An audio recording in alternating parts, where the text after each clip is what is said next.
Reichardt, Eggers, Too Late to Die Young, Marina, I'm Still Here, Radu Jude Cinema, and of course James Gray. Congrats on 2 decades of supporting auteur cinema. I'm speaking to the head of RT Features, Rodrigo from Rio de Janeiro, but you're based in Sao Paulo. We are very far away from Brazil, and we are in Doha right now with the relaunch of the festival. We took part of a panel called Creativity, Risk, and Data in a Changing Marketplace. You've built a lot of bridges in terms of global partnerships in your life. But at the end of the day, it's about stories. It's about connecting audiences with memorable characters, stemming from original voices which you supported. Tell me about the tricky art house algorithm of matching auteur voices, great material, and making it sexy for the film festival circuit. For me, the question is, I use my own algorithm. I use my instinct because, in the end of the day, it's the only way I could. I do films where I like to see it in the movie theaters. I'm not going to do a film I don't like to see it. If the film is not related with me in some aspect, I'm never going to produce. I'm never going to try to do. It's because films long-term relationship is like a long time working on it. And if you don't have at least a moment of pleasure, show the film for a better audience, a film to a festival, or for a good crowd, or if you have like people paying to see your movie, or even me, if I like to see, why am I gonna do something I don't like? That's my algorithm. My algorithm is me as an audience. My audience make me look for the films I'm producing right now and I'm producing in the past.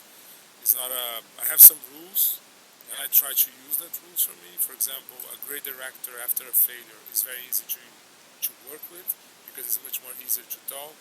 He accepts the work of the producer. When he's in the peak of his success, directors also produce themselves. They think they don't need us, but they need. And it's not an easy part. It's not an easy job. And I prefer to work with them when they are not. And we could make a very successful film. And but after that, I know they're gonna have bigger budgets, bigger ambitions, and maybe I'm not the person to do that for them. I do something is great. We work together, but when the bigger ambitions and the bigger budgets came, probably they're gonna work with a bigger studio, a producer who knows how to deal with them at that part of the time, and it's definitely not me. And that's one of the rules I use. Just before filming this interview, and apologies for the fly that's apparently with us today, what I find funny is that whenever I see pictures of you, I mentioned the Penske trades, is that there's always a library behind you, and I quite like that. I'm really fond of what people are reading. When you have a book on your desk, when you've just read a novel, are you actively thinking about that matchmaking process where, I mean, you've unearthed a lot of great filmmakers from different national cinemas. Are you then thinking about, I really want to work with this director and I think this is a good fit? I have something with me who I think is good memory. My memory helped me a lot. It's, when I read a book and if I see something right away related with the work of a director reading the book, I already associate them. I already see him doing the film. I'm seeing scenes of the film as I am a director, but I'm not. And I also start thinking in cast. And I see faces on the stories I'm reading. It's like my own film of the stories I'm reading. And if that's happened, that's a book I need to option. That's a book I need to speak with the author. That's a book I need to talk for the agent or the director if I have a relationship by myself. And with that, I try to put everything together, and that became a project who could be real and we make happen. I'm reading. I was in Paris 2 weeks ago, and I remember I was having a lunch with François Samuelson, who is Olivier Assayas and Mia Hansen Love manager, and also Michel Houellebecq, and also other Emmanuel Carré. And we're talking about we're talking about Mia Hansen Love, something we're doing together. And and he told me, come here, let me introduce you to Emmanuel Carrer. He's receiving a prize today. I walked in with him. We saw Emmanuel Carrer, who is one of my idols. I love his books. And I laughed at we were talking about, and I remember a book I read years ago about other author he represents, and I talked to him, so I like to option this book. And okay, it's available. And with that, I already was thinking in the actor who played the character, and after I choose the actor and the book, it's like a lottery. My mind starts doing like that, and I was okay. Which is the director? Which is the director? And I no, this one, no, this one, no, and I'm still working to see who's gonna be the director, the writer, and the actor. I already know. Only I need to find the director, and it's so good for me because I remember seeing the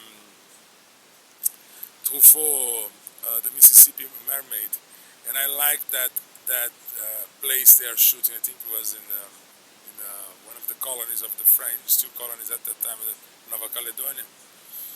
And this film look like that, and I need to find someone. It's not Truffaut. Truffaut is not alive. I don't have him. I don't have other types. But that's the way I try to find my ideas. It's like a lottery, seeing, looking for the books, finding the people in the match. I stop thinking. That's the story. That's the way. You've been working with some directors, I'll reference it later on, but Dominga is a fantastic director from Chile, and you had a project that you had set up, and now you are working on a new project with her. I'm always thinking about producers. Obviously, creative producers have these really intense relationships with auteur filmmakers, and as we know, not all projects will end up. They might pitch your project and it's not a good fit for you.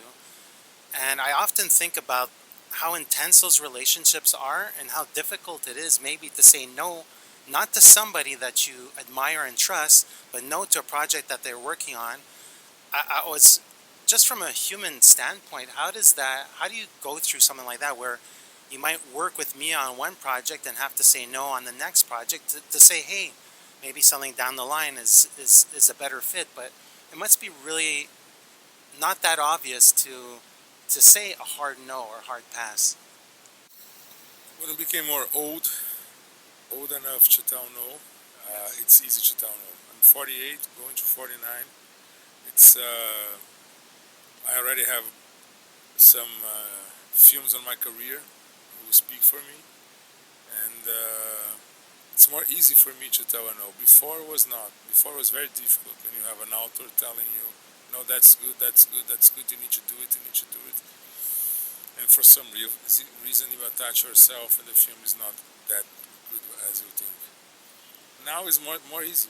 If something don't works for me, or in the structure of the film, or in the script, or in the idea, or I'm not seeing this film, or it's something as an old idea, definitely I will push my team out and I tell them, no, I'm sorry, that's not for me, we find other stuff. I'm always open for you, and I hope you still open for me, so I could show you material. And you mentioned Dominga. Dominga was great because I met Dominga in a festival 10 years ago.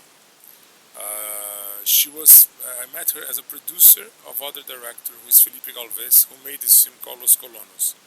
And at that time, Dominga was the producer. I give a prize for Felipe Galvez, and for some reason they split. They are not together. Felipe Galvez made Los Colonos years after with other producers, also friends of mine. And Dominga pitched me a film for her, Today to Diane. When I saw the pitch, I thought I'd do it. We make the film. The film came for a lot of festivals. I love to work with Dominga. She's a very instinctive director. And she offered me a new project. She offered me a TV show, and she offered me a film. I was in love with the film. I financed the script, we have the script, but in the middle of that, this film was becoming more ambitious. It's a big film, and I told Dominga, you know something, before we move to this more ambitious film, we need to do an intermediary film. And with this intermediary film, who is beautiful, we go back to major festivals, and after that, easy to me to help you to do the bigger film. And she told me, yes, you have something. Yes, I have. I sent a book for her, not an easy book, called Perra, from Pilar Quintana. And she read the book and she told me, Rodrigo, I love that. And in the end, we package as a big Latin American package. The book's Colombian, director Chilean, producer Brazilian, writer Uruguayan. She shot the film. The film was ended last Saturday. Yeah. Hopefully, for sure, we could show. We are trying to, of course, we're going to show for Cannes. We are aiming Cannes. And I think that's fit for the festival, my opinion. I hope Thierry Fremont, Christian Jean like the film. But let's see. What's fun about going back in your filmography and revisiting with your IMDb page, it's, there's so many projects that you've financed that I discovered at film festivals and I absolutely adore. It's always interesting to see what films work critically, commercially, with the public, and what films might not have worked. So I wanted to ask you two very specific questions. Is what film surprised you, meaning you knew all the elements were there, but you did not expect either the critical support, the critical love, the film festival love? What's an example of you being surprised by the reception, and what's one example where you were sort of like disheartened? You said where you saw all the elements, but then for some reason it didn't find the audience, or it didn't find film festival curators. As we know, it's a very subjective thing, even film festival programming and international sales. So I was just curious, not about failures or successes, but what surprised you in the yin and yang of the universe? I have actually two examples. The second one, I not could tell the name because he's running for festivals right now, but I could tell what I'm thinking about it. The first one is Continental 25 from Rodrigo. When I read that, I thought, okay, it's good. I was much more interested to do Dracula, but I make Continental 25 who I like Rodrigo. Whatever he asks me, I do it. It's a great director. I know I could be surprised for a winner prize or for something critics don't like. But Continental was seeing that, but I say, okay, that's not so crazy Rodrigo film. And then I arrived in Berlin this year. The reception was so bigger than I imagined. The film won a prize. And that was a surprise for me, because that I was not seeing, to be honest with you. I was seeing that in Dracula, the other film I made with him, who don't have the same reception of Continental 25. And that was, why not? It's such a modern film. He's looking for how to discuss AI 10 years ahead of everyone. Why this film is not being so appreciated? Because I love the film, but the film is not being appreciated. And these two films together is a combo. My mind was a mistake. I came to the two of them. I was believing the second one would be much bigger than the first one, and it's a completely opposite. And that's something happened. I'm happy because I'm in the two films. I'm lucky enough to be in the two films and have these two situations, and establish a relationship with Radu Jude and Alex Teodorescu, who is producer, who is, the two of them are great. And in the other stuff is, I made a film. I not could tell we are selected right now for a festival. It's not announced yet, because of that I'm not going to mention. But it's a film who I know when you, that's my opinion. The curator of the festival is so radical, the film. It's really radical. And it's scatological. In the way John Waters will do the films in the 70s, early John Waters films. I know festivals will be crazy. Oh, I don't know if I like to see it. But when you put that in an audience, you're going to see the audience react. We've made a test. It's completely the opposite. And you need to take a risk on a film like that. And we finally, a festival came for us and told, yes, come here. And now we're seeing how it will be the career. But when I make the film, it was the most pleasure moment of my life on set. They need to put me out of the set because I was laughing so loud. They need to take, Rodrigo, please leave the set because you are laughing. Because I was so happy in doing that film. And I hope the audience like me had the same reception. We'll conclude with the projects that are coming up. I think it was like maybe 6, 7, 8 weeks ago where I was just seeing your name in the trades every single day, and with some really cool auteurs. I was like, wow, this is really going to be a great 2026 for RT. And I actually want to talk about these projects because I'm a little bit of a nutbag. I have my own tracking list, and I know everything that's happening from all the cool kids. One project I think that you joined a little bit after the production is by a filmmaker from, I believe he's Portuguese American, And his last film was almost a decade ago. He made the film called Porto. Gabe Klinger made a film called Isabel. It looks cool. It's shot on nothing. It's shot with the budget of what it costs for our hotel room here for like the next week ahead.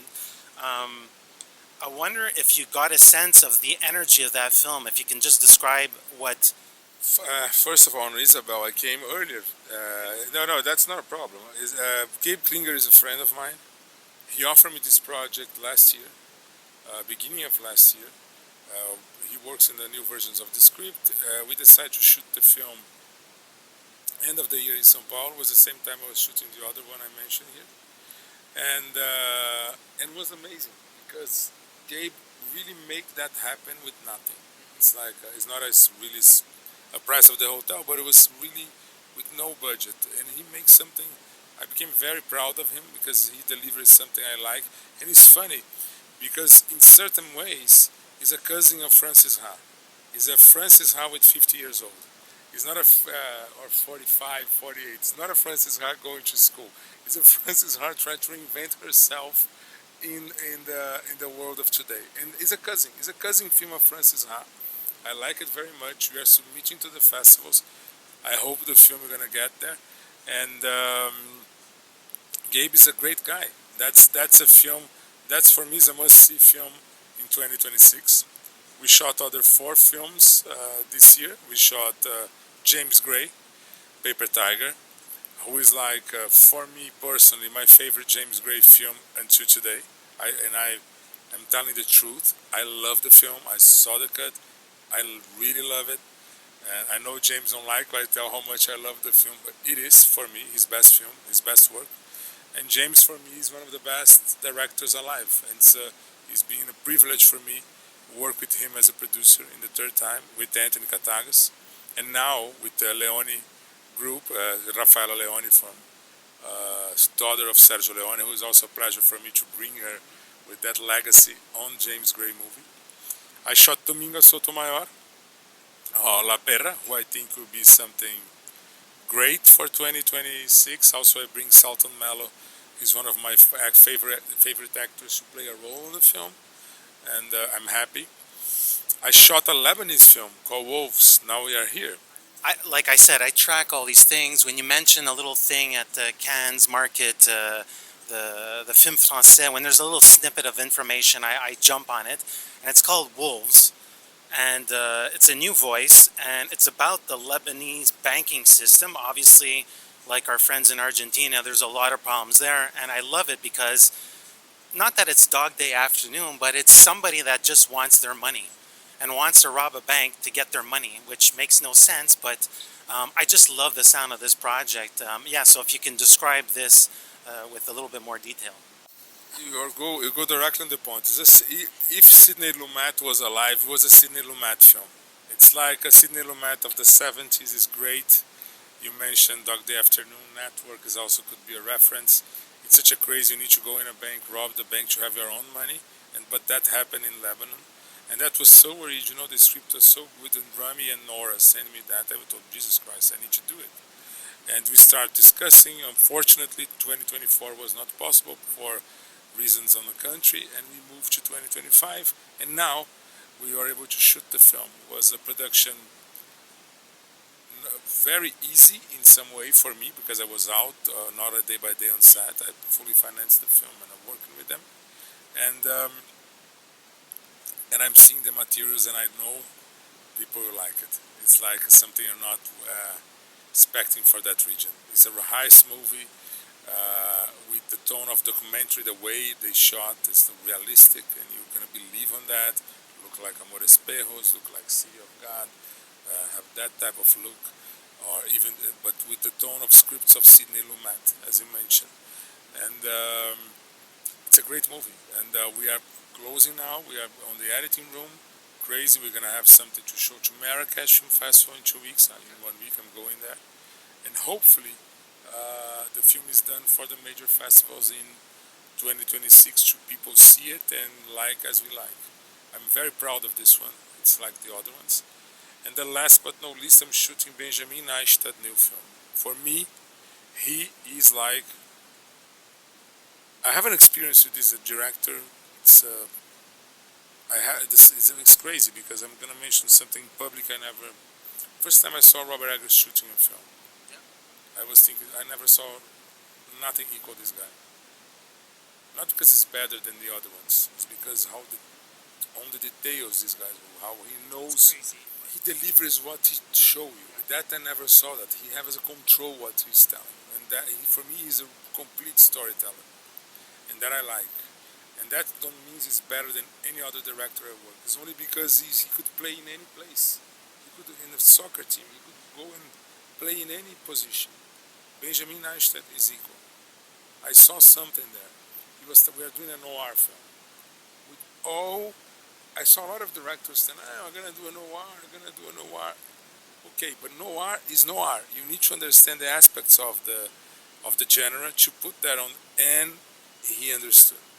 He put the aspects of the genre, the way the camera moves, some aspects behind the scenes, the way we should use the art direction, the way we use the work of the DP, the music, everything. And with that, guys gonna have a surprise with the score.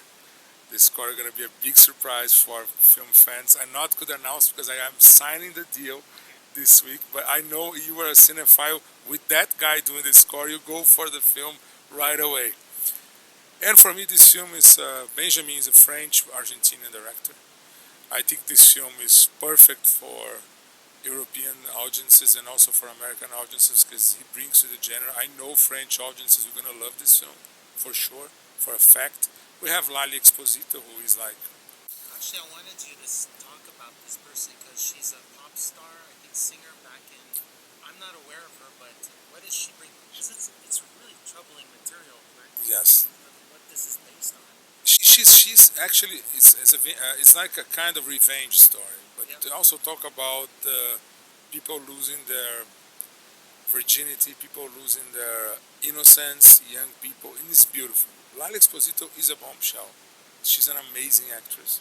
She's not only a singer. She's very popular in all the Latin American world and Spanish, Spain, all the Spanish-speaking countries. She walks on the go to the street, 10 people goes on her, buses go, fans. She has like a big fans, but she is a brilliant actress.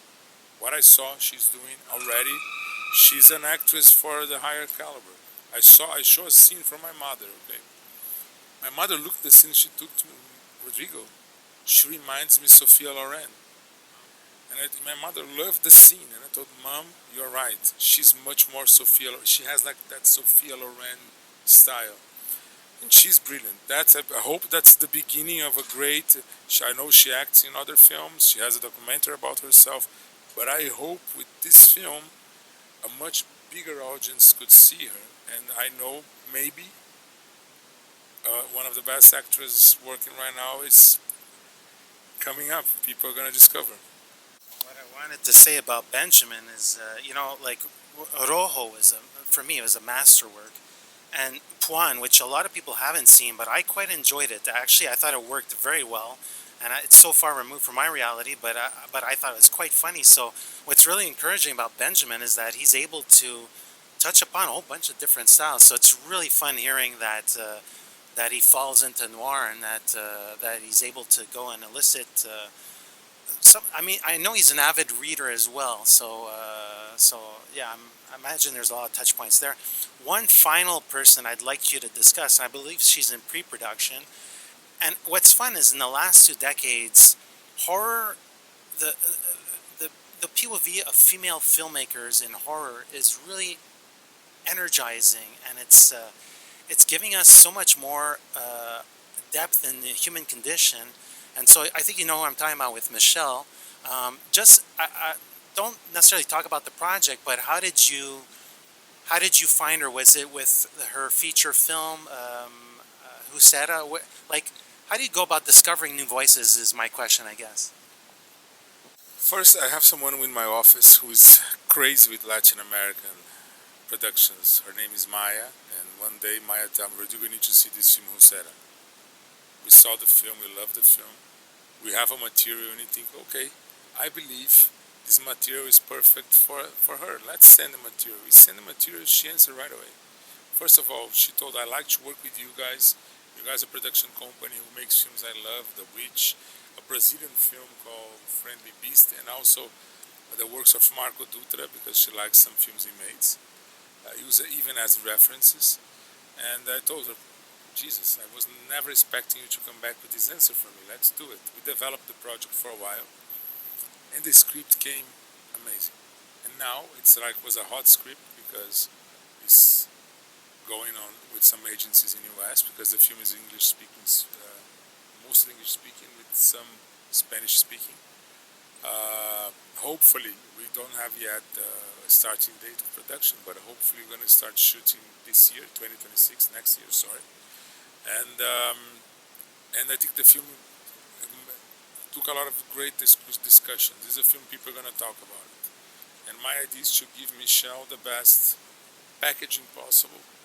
We have a great film, and hopefully this film pick up attention of great places, and we show in the right places also.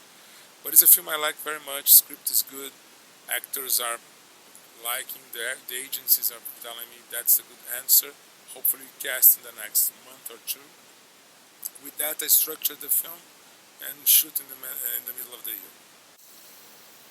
I'm going to end on that. Thank you very much for your cinema, and thank you for supporting auteur cinema and independent filmmaking. You've been doing it for a long time, and I imagine there's a lot of heartbreak in this business, a lot of projects that fall through at the last minute, and it takes creative backers and supporters to push filmmakers into uncomfortable spaces, but also comfortable spaces at the same time. And yeah, I'm just thankful that I got to speak to you, and congratulations on 2 decades of international filmmaking and a fantastic 2026. Obrigado. Obrigado a você. É grande prazer falar com você aqui. It's a pleasure for me to talk to you. Thank you. Hey, this is Eric from IONCINEMA.com. If you want to support us, subscribe below. For more reviews, interviews, film festival coverage from Sundance, Cannes, Toronto, you want to check out these guys on this side.